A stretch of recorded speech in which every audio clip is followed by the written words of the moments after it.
চাওক ইতিমধ্যে মই গোটেই কথাখিনি মঙ্গলদৈত সংবাদমেল পাতি কৈছোঁ যে যি ধৰণে বিশেষকৈ কংগ্ৰেছ দলটোক খুলি খাই আচলতে আগবাঢ়িব নিদিয়া দুজন ব্যক্তি বিশেষকৈ দেৱৰ শইকীয়া আৰু প্ৰদ্যুৎ বৰদলৈ ডাঙৰীয়া যি ধৰণে মোক যোৱা তিনিটা দিনত যি ধৰণে মানসিক অত্যাচাৰ কৰিলে আৰু ইয়াৰ বিচাৰ মই সংখ্যালঘু ৰাইজক দিছোঁ।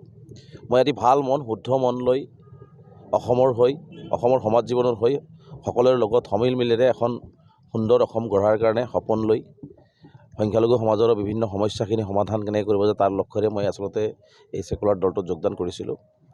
কিন্তু তাত মই দেখিলোঁ যে তেওঁলোকৰ ভিতৰ কণ্ডলে আচলতে কোনো ভাল মানুহক কোনো যুৱ চামক তেওঁলোকে আহিবলৈ নিদিয়ে, কোনোবাই যদি যায় তাক উলিয়াই দিয়াৰ কাৰণে চেষ্টা কৰে।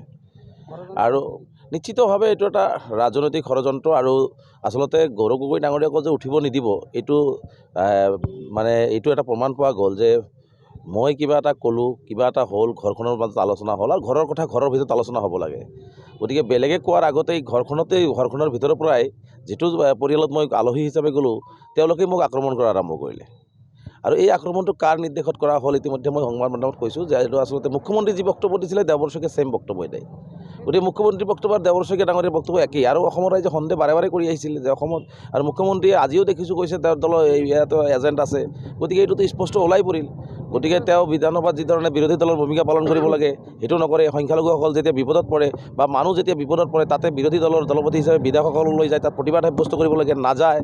বিধানসভাত কোনোবা বিধায়কে যদি সংখ্যালঘুৰ কথাখিনি ক'বৰ কাৰণে কাগজত লিখি দিয়ে, এইটো পকেটত থৈ দিয়ে, হিমন্ত বিশ্ব শৰ্মা বেয়া পাব, নকয়। গতিকে এইবোৰ আমি বহু কথা শুনিছোঁ আৰু আগৰ পৰাই সন্দেহ আছিলে। আৰু তেওঁ যিহেতু বাৰে এই কথাবিলাক কৈ আছে, গতিকে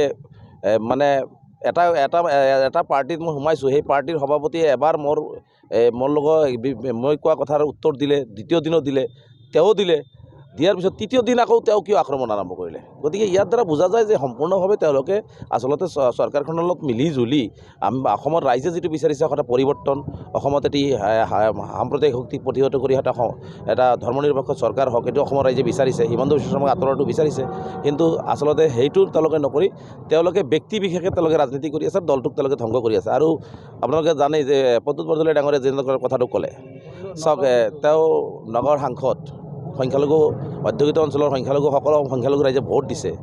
আৰু সদৌ অসম সংখ্যালঘু ছাত্ৰ ইউনিয়নৰ মই সভাপতি দীৰ্ঘদিন কৰিলোঁ। আৰু সংখ্যালঘু অধ্যুষিত অঞ্চলৰ পৰা আহি আমি MP হৈ এজন সংখ্যালঘুসকলৰ ছাত্ৰ সংগঠনৰ প্ৰাক্তন সভাপতিক তেওঁ চিনি নাপায়, মাত্ৰ কেইদিনমান আগতে গৈছোঁ। গতিকে এনেকুৱা ধৰণৰ তুচ্ছ তাচ্ছিল্য কিয় কৰা হয়? তেওঁ চিনি নাপায় বুলি ক'লে হ'ব নেকি? তেওঁ ইমান ডাঙৰ এটা সাংসদ, সংখ্যালঘু অধ্যুষিত অঞ্চলৰ পৰাই তেওঁ প্ৰতিনিধিত্ব কৰিছে, আৰু তেওঁ এতিয়া মাৰ্ঘেৰিটাৰ মানুহে তেওঁক চিনি নাপায়। এইটো ডাঙৰ কথা নহয়। মাৰ্ঘেৰিটাৰ মানুহ তেওঁক চিনি নাপায়, যাৰ কাৰণে তেওঁ হায়াৰ হৈ আহিছে। সংখ্যালঘু ৰাইজে তেওঁক আঁকোৱালি লৈছিলে, কিন্তু তেওঁ এতিয়া সংখ্যালঘু জাতীয় সংগঠনৰ এটা প্ৰাক্তন সভাপতিক চিনি নাপায়। গতিকে ইয়াৰ বিচাৰো মই নগাঁওবাসী ৰাইজক দিছোঁ, সংখ্যালঘু ৰাইজক দিছোঁ যে তেওঁ কিমান ধৰণৰ তলৰ খাপত চিন্তা চৰ্চা কৰিছে।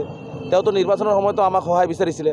তেওঁ বিয়া এখন খাব যাওঁতেও তেওঁ দেখোন মোৰ লগত ৰেজাল্ট চাপ ভালে আছেনে এই কথাও সুধিছে। গতিকে তাৰপিছতো তেওঁ গুৱাহাটীত সংবাদমেল পাতি কাৰ নিৰ্দেশত তেওঁ মোক চিনি নাপায় বুলি কৈছে। দলত জইন কৰাইছে সভাপতি ডাঙৰীয়াই জইন কৰা মানুহ এজনক তেওঁলোকে চিনি নাপায় বুলি কথা ক'লে হ'ব নেকি? বা তেওঁলোকে মই মুখ্যমন্ত্ৰী এজেণ্ট বুলি ক'লে হ'ব নেকি? মই যদি মুখ্যমন্ত্ৰী এজেণ্ট বা মোক চিনি নাপায়, তেওঁলোকে আগতীয়াকৈ মোৰ বিৰুদ্ধে ব্যৱস্থা কিয় গ্ৰহণ নকৰিল? মোক দলত সোমোৱাৰ আগত কিয় বাধা নিদিলে? তাৰমানে দলত সোমাই আৰু এওঁলোকে বিসম্বাদত জৰ্জৰিত হৈ আচলতে গৌৰৱ গগৈ ডাঙৰীয়াই যিটো লক্ষ্যৰে আগবাঢ়িব বিচাৰিছিল আচলতে আগবাঢ়িব নিদিয়ে। কংগ্ৰেছ দলটো যেনেকৈ বিজেপিক প্ৰতিহত কৰাৰ কাৰণে চেষ্টা কৰি আছে, এইটো অসম্ভৱ। কাৰণ তেওঁলোকৰ মাজতেই আচলতে এজেণ্ট সোমাই দলটোক খুলি খাই আছে। Thank you. চাওক, তেওঁ ছদ্মবেশী কংগ্ৰেছী, তেওঁ অৰিজিন কংগ্ৰেছী নহয়, তেওঁ ছদ্মবেশী কংগ্ৰেছী।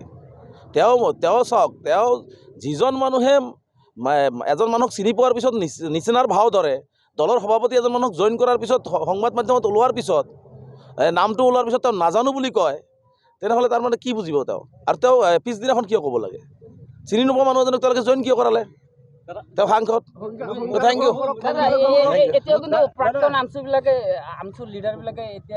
চাওক, মই কাৰো কথা নহয়। মই মেৰুদণ্ড পণ কৰি জীয়াই থকা ব্যক্তি, মই মেৰুদণ্ড পণ কৰি জীয়াই থকা জাতিৰ পৰা আহিছোঁ। মই কাৰো গোলামী কৰিব নোৱাৰোঁ। লাগিলে এদিন জীয়াই থাকিম, ভালকৈ জীয়াই থাকিম, আত্মসন্মান আৰু আত্মমৰ্যাদা লৈ জীয়াই থাকিম।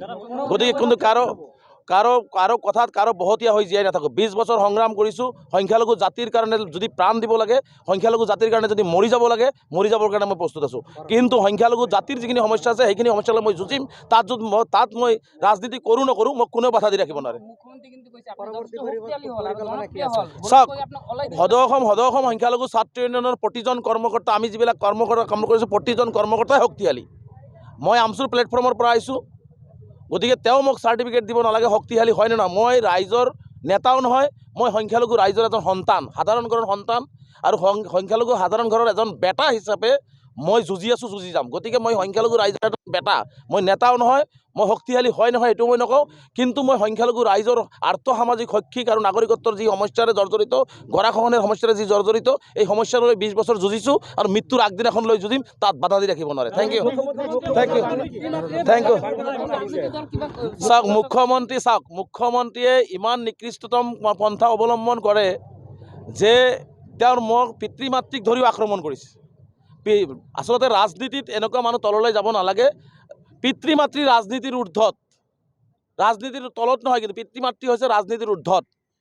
কাৰণ আমি প্ৰতিজন ব্যক্তিয়ে প্ৰতিজন মানুহৰ পিতৃ মাতৃক সন্মান আৰু শ্ৰদ্ধা কৰাটো উচিত। আমিও মুখ্যমন্ত্ৰীৰ পিতৃ মাতৃক আমি সদায় শ্ৰদ্ধা কৰোঁ। গতিকে হেনে অৱস্থাত মই সদৌ অসম সংখ্যালঘু ছাত্ৰ ইউনিয়নৰ প্ৰাক্তন সভাপতি হিচাপে মোৰ পিতৃ মাতৃক ধৰি যি ধৰণে কথা কৈছে, গতিকে মুখ্যমন্ত্ৰীৰ মানসিকতা কিমান মানে নিম্ন খাপৰ হৈছে এই কথাটো আপোনালোকে বুজক। মোৰ পিতৃ মাতৃ সম্পূৰ্ণ ভাৰতীয়, ইয়াৰে ভূমিপুত্ৰ। 1890 চনত মোৰ আতা গোৱালপাৰা জিলাৰ পশ্চিম মাজৰাল গাঁৱত জন্মগ্ৰহণ কৰিছে। মোৰ আতা শৰৎ চন্দ্ৰ সিং ডাঙৰীয়াৰ লগত কংগ্ৰেছ কৰা মানুহ, সক্ৰিয় কংগ্ৰেছ, ভাষা আন্দোলন, মাধ্যম আন্দোলন, স্বাধীনতা আন্দোলন এজন সক্ৰিয় কৰ্মী আছিলে। মোৰ মা এজনী গৰীয়া সম্প্ৰদায়ৰ মহিলা। তাৰ পিছতো মোক কয় যে মোৰ পিতৃ মাতৃ বাংলাদেশী, তেনেহ'লে মুখ্যমন্ত্ৰীৰ মানসিকতাটো চিন্তা কৰক। Thank U. নেক্সট প্লেনিং একো নাই। সংখ্যালঘু ৰাইজৰ লগত মই কথা পাতিম, সংখ্যালঘু ৰাইজৰ লগত মই বুজিম। সংখ্যালঘু ৰাইজে যি পৰামৰ্শ দিব, মই এৰি অহা ছাত্ৰ সংগঠনটোৰ মই যি ছাত্ৰ সংগঠনৰ পৰা আহিছোঁ, সেই পৰিয়ালটোৱে ইতিমধ্যে বিভিন্ন কথা পাতি আছে, তেওঁলোকেও নিশ্চিতভাৱে পৰামৰ্শ দিব। গতিকে আটাইৰে পৰামৰ্শ লৈ, আপোনালোকৰ পৰামৰ্শ লৈ মই ৰাজনীতি কৰিব লাগে নালাগে সিদ্ধান্ত ল'ম। কিন্তু এটা কথা ঠিক, সংখ্যালঘুৰ ওপৰত কোনোবাই আঙুলি তুলিব, সংখ্যালঘু জনগোষ্ঠীটোৰ ওপৰত কোনোবাই কথা ক'ব, সংখ্যালঘু জনগোষ্ঠীটোৰ হৈ কোনোবাই কথা মানে অত্যাচাৰ কৰিব, এইটো মই কোনো পদ্ধতি মানি নলওঁ। মই য'তে নাথাকোঁ কিয়, মই এজন মানুহ হৈ থাকিলেও মই তাৰ তীব্ৰ বিৰোধিতা কৰি যাম, তাৰ প্ৰতিবাদ কৰি যাম। ন্যায্যতা আমাক লাগিব, ন্যায় আমাক লাগিব, আমাৰ সংবিধানে দিয়া অধিকাৰ আমাক লাগিব। আৰু যদি কোনোবাই নিদিয়ে, এইটো কাঢ়ি অনাৰ ব্যৱস্থা কৰিম। চাওক, ৰাজনীতিত মই সেইটো কথা মই ক'ব জানো। ৰাজনীতিৰ পৰা মই মাত্ৰ ওলাই আহিছোঁ। মই 48 ঘণ্টাৰ এটা ৰাজনৈতিক নেতা আছিলোঁ। গতিকে মই হয়তো ভাৰতবৰ্ষৰ আটাইতকৈ কম সময়ৰ এটা দলৰ ৰাজনৈতিক নেতা। গতিকে আৰু কি কাৰণে ওলাই আহিছোঁ, কি অৱস্থাত আছোঁ, মই মানসিক অৱস্থাটো কি মোৰ আপোনালোকে জানিব। কাৰণ বহু আশা আৰু বহু সপোন লৈ এটা সাম্প্ৰদায়িক চৰকাৰক প্ৰতিহত কৰি অসমখন সুন্দৰ কৰিবৰ কাৰণে শদিয়াৰ পৰা ধুবুৰীলৈকে পাহাৰ, ভৈয়াম, ব্ৰহ্মপুত্ৰ একত্ৰিতভাৱে সমন্বয় আৰু উন্নয়নেৰে অসমখন আগুৱাই লৈ যোৱাৰ কাৰণে সপোনেৰে, আৰু মোৰ জনগোষ্ঠীটোৰ যিখিনি সমস্যা আছে, এই সমস্যাখিনি এটা স্থায়ী সমাধানৰ কাৰণে মই আগবাঢ়ি গৈছিলোঁ। কিন্তু মই উভতি আহিব লগা হৈছে। গতিকে মোক অলপ সময় দিয়ক, মোক ৰাইজৰ লগত কথা পাতিব দিয়ক, আপোনালোকৰ লগত কথা পাতিব দিয়ক। মই এৰি অহা মোৰ ছাত্ৰ সংগঠনৰ পৰিয়ালটোৰ লগত কথা পাতিব দিয়ক। নিশ্চিতভাৱে মই ভাল সিদ্ধান্ত ল'ম। এটাই খালী কথা কৈছোঁ, যি সিদ্ধান্তই নলওঁ, মই সংখ্যালঘু জাতিৰ আগত ৰাখি, কাৰণ জাতি মোৰ আগত, জাতিৰ ঊৰ্ধত মই নহয়। জাতিৰ যিয়ে ক'ব, জাতিৰ যি সমস্যা ক'ব, সেই সিদ্ধান্ত মই ল'ম। Thank U.